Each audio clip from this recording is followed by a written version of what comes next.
guys. Grocery muna tayo guys. So wala pala kaming papaking. Ano lang.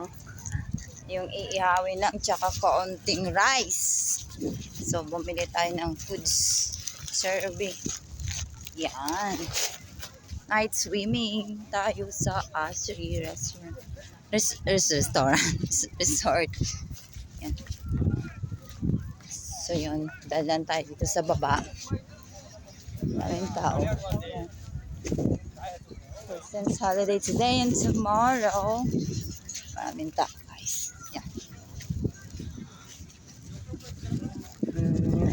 Setting pa lang sila ng place na. Yung iba ay andun sa mga tents. Yun.